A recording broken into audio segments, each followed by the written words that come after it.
qabiilka la buufinayo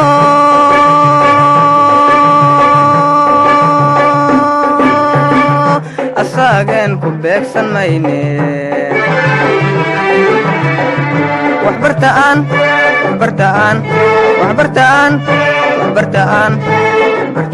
barwaaqo gaarne بسم الله الرحمن الرحيم الحمد لله رب العالمين والصلاة والسلام على أشرف الأنبياء والمرسلين أما بعد السلام عليكم ورحمة الله وبركاته سلام كدب مركل كسو دوادا مقالة تحنها يعني هل كان كسو باهن جرني كسو بسنة مادة إنجليش كا قارهان جريد كسديدات wili waxaa ku jirnaa unitka sanaad ee radio wiliba muuqaalkan waxaa ku bilaabaynaa exercise 2 oo ku qoran page-ka 68aad title-ka exercise-ka wuxuu yahay marka use isticmaal ee aan orda waxaa isticmaashaa qodobada ee an ama da isticmaal waa saddexda qodob ee ingiriiska uu leeyahay waa the three articles of English language marka wuxuu ku leeyahay use isticmaal articles e an or da qodobada e an ama da isticmaal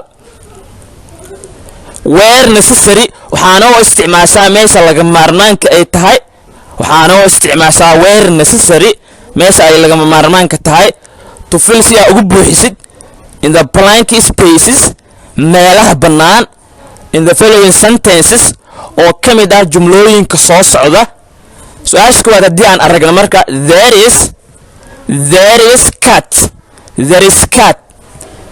cat is very big there is cat is very big labadaas meel ee bannaan ayaa la rabaa in lagu buuxiyo saddexda qodob ee aan haysan laba ka mid a marka kan ugu horreeya waxaa ku buuxinaynaa the article a there is a cat waxaa jirta bisad sababta waxay tahay marka aan u isticmaalin the article a sababta waxay tahay cat bilowgiisa ama the beginning of the word cat bilowga ereyga cat wuxuu ka bilaabanaa letter c wuxuu ku bilaabanaa xaraf oo yacni consonant ah ama shibane ah haddii ereyga xarafkiisa ugu horreeya uu yahay shibane ama consonant waxaa laga hormariyaa the article a kan kalena waxaan dhahaynaa the cat is very big bisada aad ayay u weyn tahay sababta aan u dooranay amaba aan uga hormarinay the article da iyadan waxay tahay cat is a definite object cat is a definite object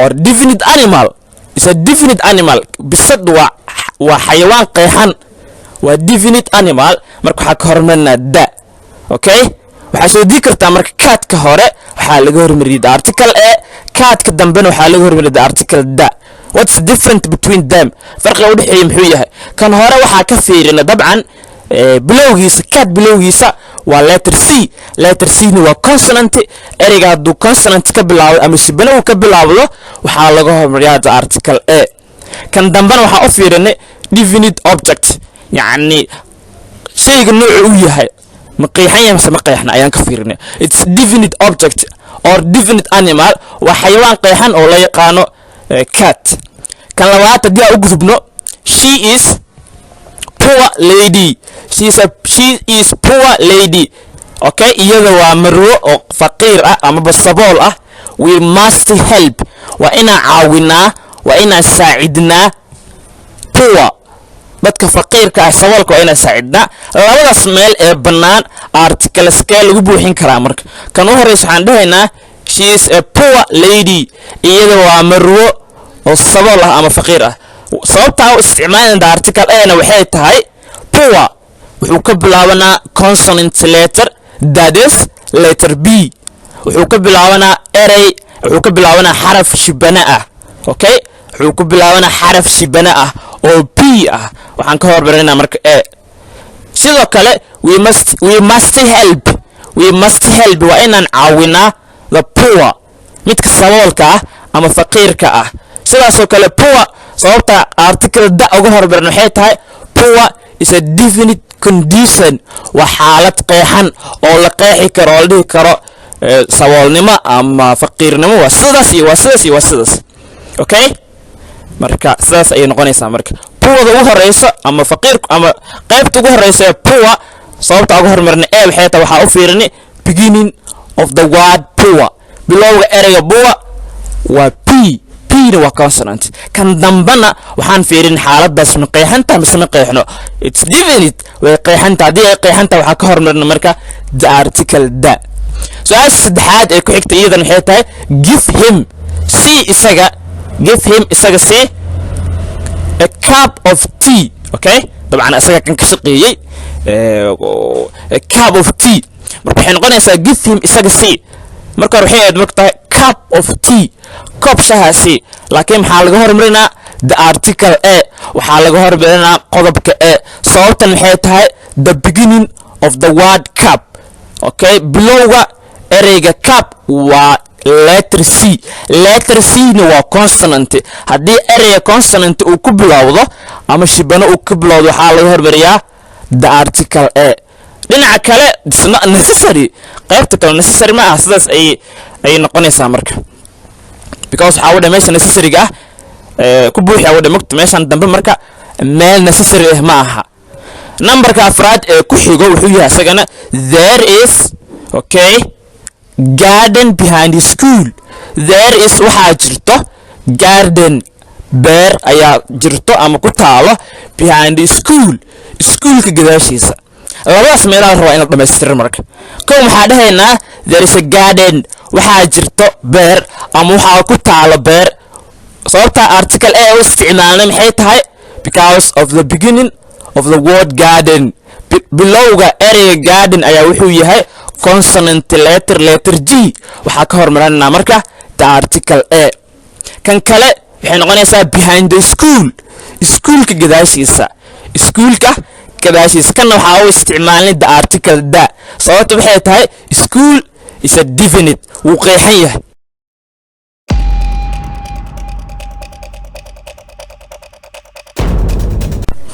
su-aasha shanaad ee ku xigto iyadana waxay tahay dabcan horse is noble animal. horse is noble animal. labadaas meel ayaa buuxina dabcan horse is noble animal waxaa laga wadaa faraska waa xayawaan sharaf leh oo dignity leh.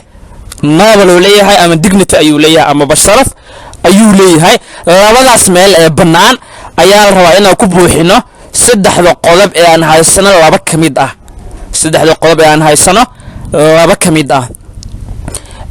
meesha ugu horeysa qodobka oo isticmaaleyna waa da the horse faraska. sababta oo isticmaaleyna maxay tahay because horse is a definite animal.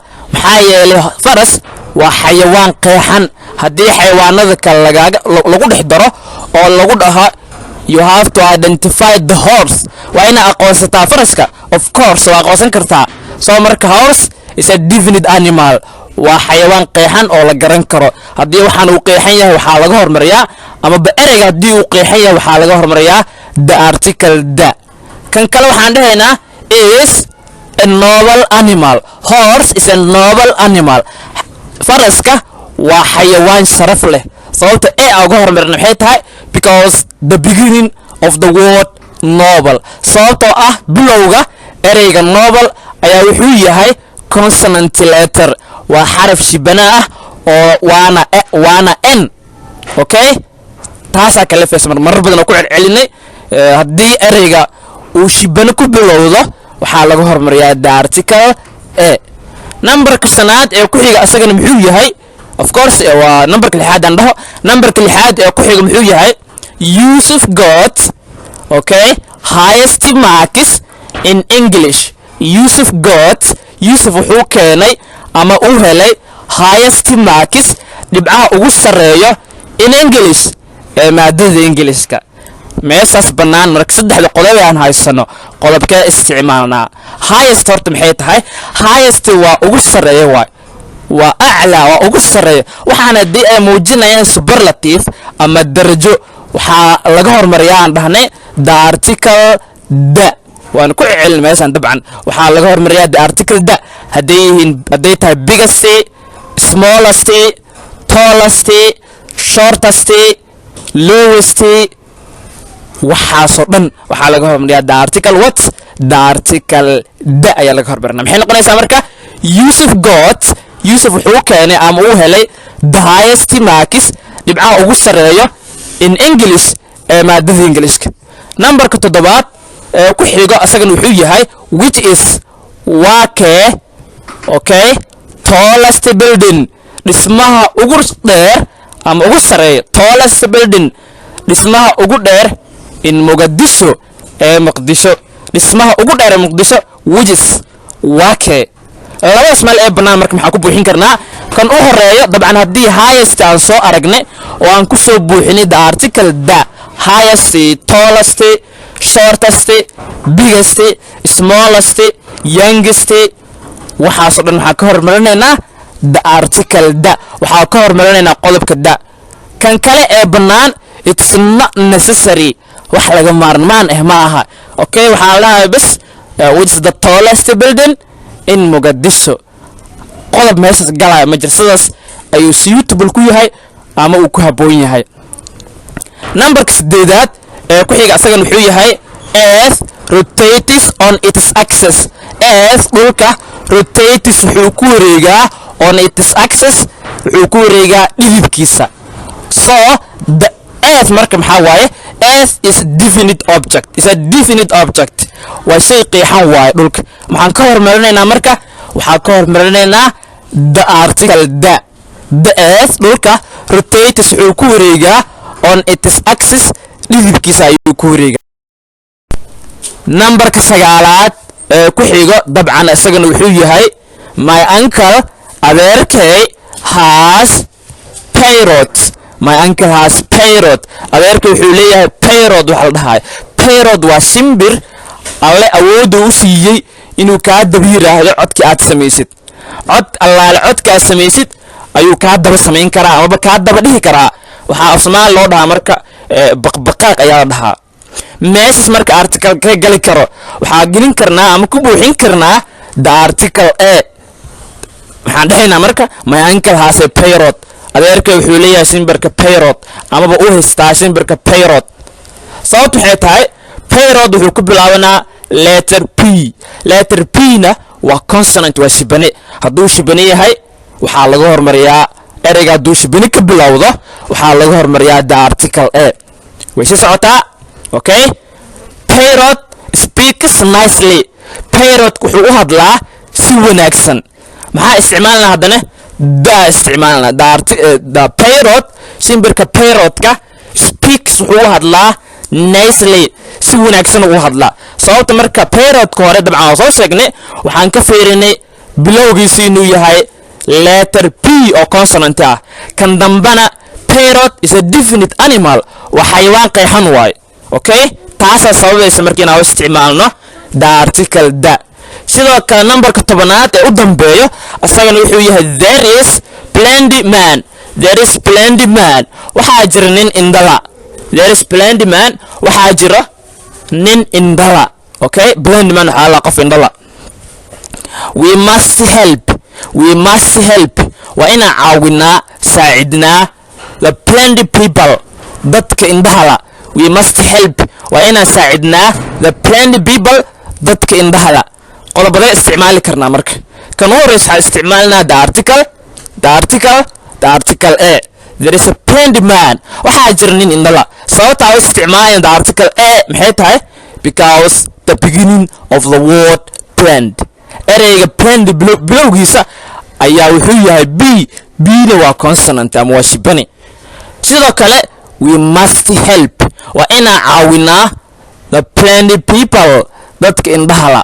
the plenty people are definite people, dadka indhahala waa dad qeexan oo la sheegi karo, oo tirada la ogaan karo, oo meesha joogaan la ogaan karo. so they are definite, way qeexan yihiin. marka waxaa hadday qeexan yihiinna waxaa u isticmaalnaa the article the. waa rajaynaa in la fahmay amaba la soo xasuustay. halkaas ayaan kusoo gabagabeynaynaa. haddii ay tahay marka ugu horreysay aad soo boqoto janaalka, waxaa kaa dalbanaynaa kaana codsanaynaa inaad nagu soo biirto, aad subscribe dhahto, isla markaasna gambaleelka aad furato si marka ugu horeysa ee muuqaalka halkaa soo goyn uu ku soo gaaro. haddii saa hor nagu soo birtay waxaa kaa dalbanaya inaad muuqaalka laag saarto siina shargaraysid waa mahadsan tahay assalaamu calaykum waraxmatullaahi wabarakaatuh